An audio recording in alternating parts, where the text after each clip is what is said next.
semua pekerjaan, tidak ada pekerjaan yang buruk, nggak ada. Pekerjaan yang jelek tuh nggak ada. Semua orang merasa bahwa dia orang penting, ya. Kenapa? Kalau misalnya ada satu Pak Guru dosen di sini tidak ada, adik-adik nanti kenapa misalnya? Kalau misalnya ditanyakan kenapa kenapa bekerja di sini? Kalau ditanya pekerjaannya, misalnya di pekerjaannya membersihkan kamar mandi. Oh, saya membantu mahasiswa Unibdu untuk menjadi pemimpin bangsa di bidang IT. Begitu jawabannya. Ya. Untuk membantu orang lain mencapai tujuannya. Jadi bukan, oh saya hanya tukang bersih-bersih di sini gitu. Bukan. Nah, itu yang dilakukan oleh bangsa Korea. Yang namanya ibu-ibu ya, walaupun dia terdidik, tapi dia membesarkan anaknya tuh dengan luar biasa. Matematika tiap hari dilatih, ya. Dan kemudian semuanya dikerjakan, tiap hari bekerja untuk menambah tambahan untuk supaya malam hari bisa masuk les, ikut les tambahan anak-anaknya. Sekarang semua itu yang terjadi. Kalau anak-anaknya nggak 10 nilainya dipukul sama ibunya, tapi dipukul dengan kasih sayang. Artinya, nak, kalau kamu mau sukses, kamu harus berjuang. Nah, kalau itu semua kita lakukan, dan saya yakin itu bisa. Baru minggu lalu saya wawancara di LPDP seseorang anak dari Kalimantan.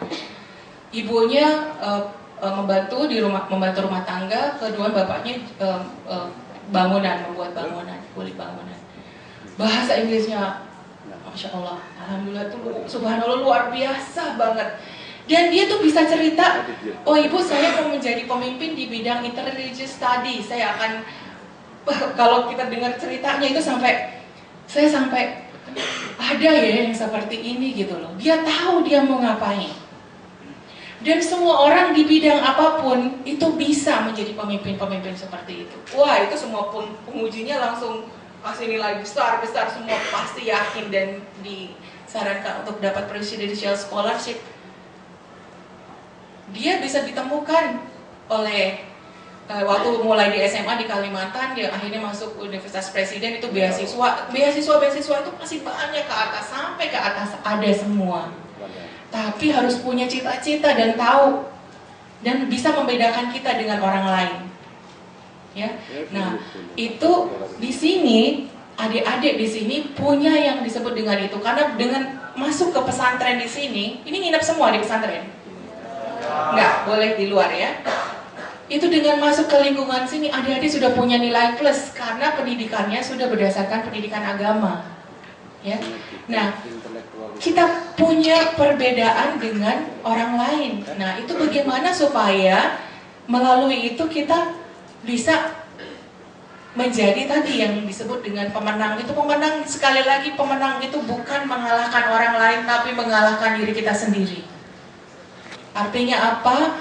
Kalau kita lihat bahwa cita-cita saya segini, saya bisa mencapai itu dengan setiap hari harus bangun pagi, saya harus ngaji dulu, harus sholat, macam-macam semua dikerjain listingnya sampai malam hari lagi.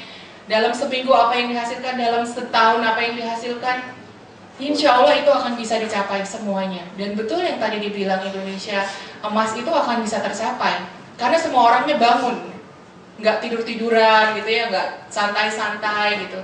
Santai-santai sih oke, nanti saya indikan di bawah. Kemudian persisten dan kerja keras. Artinya apa? Kalau ada tugas-tugas, sekarang adik-adik udah masuk ke dalam lingkungan. Di sini ada bapak dan ibu dosen yang akan mengarahkan belajarnya ini.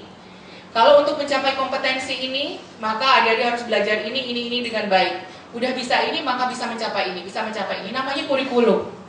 Nah, kurikulum itu yang harus diikuti bagaimana supaya dengan cepat bisa mencapai keahlian yang akan dicapai tadi. Ya. Kemudian yang ketiga adalah mengambil resiko. Resiko itu apa sih? Ada yang tahu nggak?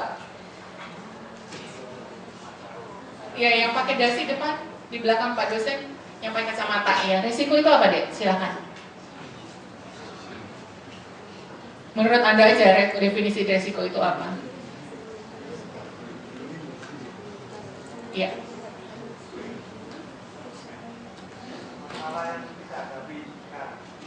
Resiko. Kalau masalahnya negatif itu masalah ya. Tapi kalau resiko artinya apa? ada alternatif kan? Kemudian coba contoh risiko gimana? Contoh aja. Kecelakaan ya, oke. Kalau misalnya kita jalan, pasti ada risiko berbahaya, bisa terjadi kecelakaan. Kalau datang kuliah ke sini, resikonya apa? Oke, kalau masuk Universitas Unifdu, sistem informasi, resikonya apa?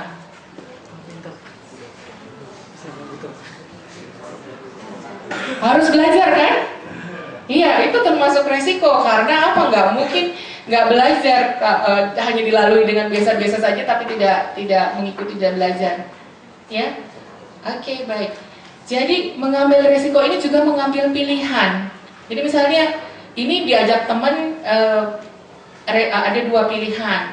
Setelah kuliah, ada satu teman mengajak kegiatan marching band. Ada kan marching band di sini Bu ya? Nggak ada. Paduan suara misalnya, yang satunya ada ngajak main futsal, yang satunya ayo bikin PR yuk bareng-bareng gitu, ya. Kalau nggak ikut kalau pertama ada resiko nih, ya, cita-citanya ada mau jadi apa dulu gitu loh, ya. Kalau resiko pertama ini yang ketiga, PR kira-kira bisa saya kerjakan sendiri, maka saya tidak harus mengambil risiko ini, karena saya cita-citanya mau ikut paduan suara besok pertandingan 2 bulan lagi.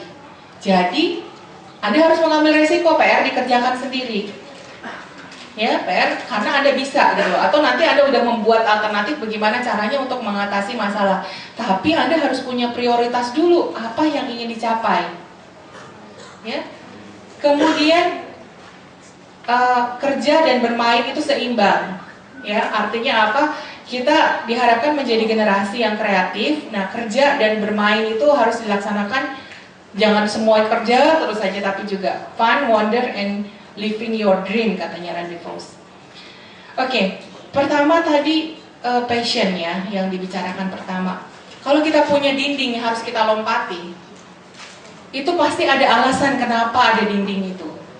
Ya, kalau ada PR yang harus dikerjakan, kalau ada tugas yang harus dikerjakan, atau ada kesulitan yang harus dihadapi, itu pasti ada alasan. Kalau kita dari agama kan udah tahu pasti Allah kasih cobaan kita karena kita mau naik kelas dan lain-lain gitu ya. Tapi yang namanya kalau kita ingin melewati sesuatu, itu kita harus melakukan upaya. Nah,